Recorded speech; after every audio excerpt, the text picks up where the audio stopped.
Hello students, today we are going to see the various modes of appointing an auditor. Who can become an auditor? The auditor should complete a chartered accountant in practice. According to the section 226, the auditor should be a partnership firm of CA in practice. Maybe he can in practice also. An auditor should hold a certificate in Part B states. So these are the basic qualities need for an auditor uh, to our company. So disqualification of an auditor: a body corporate will be disqualified as an auditor. An officer or employee of the company under the audit. So an auditor should not be an employee of the company. Next, a person who is a partner or who is an employment of an officer or employee of the company. The auditor's partner should not be a person in the company. So that auditor also will not be taken into consider. A person who is indebted to the company for an amount existing ₹1,000. If the share of he is a shareholder, means he is not an eligible for auditor. Person holding the securities of that company, same as it is. A person who has been disqualified for an auditor as an auditor of a company on above mentioned grounds shall also not be eligible for appointment with any other body corporate which may be that company's subsidiaries or that company's holding company. So auditor should not be inside the company or member of the company. He should be individual, independent. Who can appoint an auditor? Auditor can be appointed by directors, by shareholders, by the central government, and by the Auditor General. Appointment by directors. So first, directors. How means the board of directors shall appoint the first auditor of the company within 1 month of the date of registration of the company.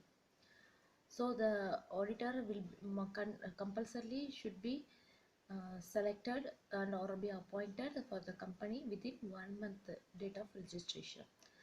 Casual vacancy. The directors have been empowered to fill any casual vacancy in the office of an auditor except which is caused by the prior registration of an auditor. So if the auditor was a registration, then there will be a casual vacancy for that post. Appointment by the shareholders. So here the auditors was if the shareholders or directors are failed to appoint an first auditor, it shall be before the general meeting. So passes resolutions. So the by ordinary resolution, by special resolution, the company shall within the 7 days give the intimation to the auditor to so appointed. The auditor shall inform in write-up to the register of the company within 30 days of his appointment. So the shareholders will be assembled in the general meeting. If there is no appointment of the auditor was done, means then we can see the casual vacancy in the office of an auditor arises is registration. Such vacancy should be filled by the companies in general meeting. So the before general meeting, the auditor should be there within a report. So the appointment by the central government, here the annual general meeting fails to appoint or reappoint an auditor, the government may appoint a person to fulfill the vacancy. So after starting annual general meeting, the company have to give the give general notice to the government within the 7 days of the annual general meeting. So the appointment by the central government is made as a panel of names suggested by the applicant of the company.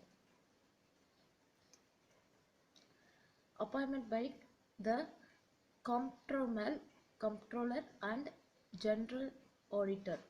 So in case of the government companies, the comptroller and auditor general appointments or reappoint the auditor. So they will make a search out of the government companies, and they will appoint a sincere auditor for that. Otherwise, they will reappoint the auditor if the auditor is not available for the vacancies. So reappointment of the auditor. Why you are reappointing the auditor? The retiring auditor shall not be reappointed in the following. So who are not eligible for the reappointment? So retiring auditor or not qualified. While he is unwilling, we should not again reappoint him. Passing a special resolution. So appointment of some other persons unable to comply with the ceiling of number of audits. So these they can be removed from that auditing, and reappointment can be made for them. So selling, what do you mean by selling? Numbers of audit.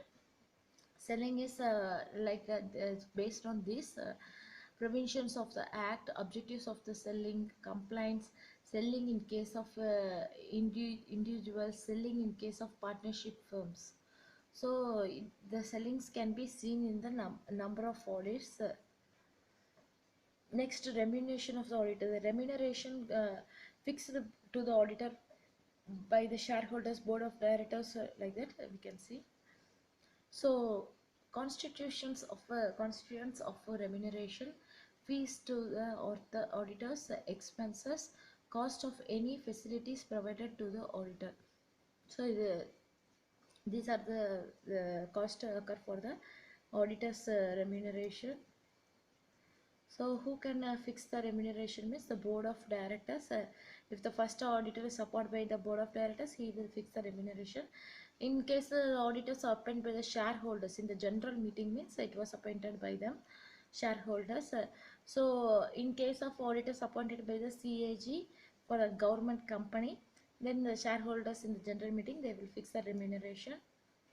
Next, removal of the auditor. Why the auditor can be removed means certain reasons. According to the section 2 to 4, before expiring of the term, he may given a certain time period for that auditing.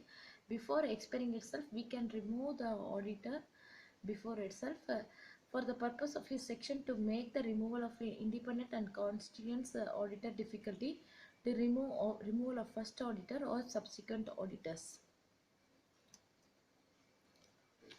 So auditor in place of retiring auditor, special notice of the resolution.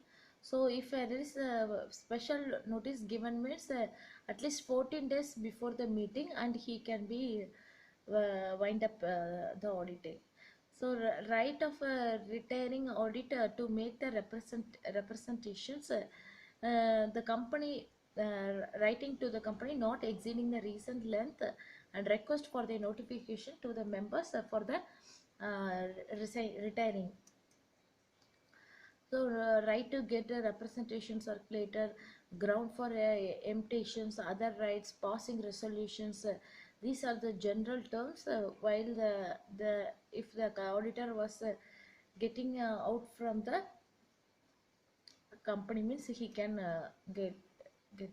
So penalty and for non-compliance, according to these sections, Companies Act in 1956, default it is made by a company complying with any provisions contained in the section 225. The company and the every officer of the company who is in default shall be punishable with the fine, which was extended to up to 5,000 rupees. So if the compliance was arrested, he to be paid for the 5,000. Thank you.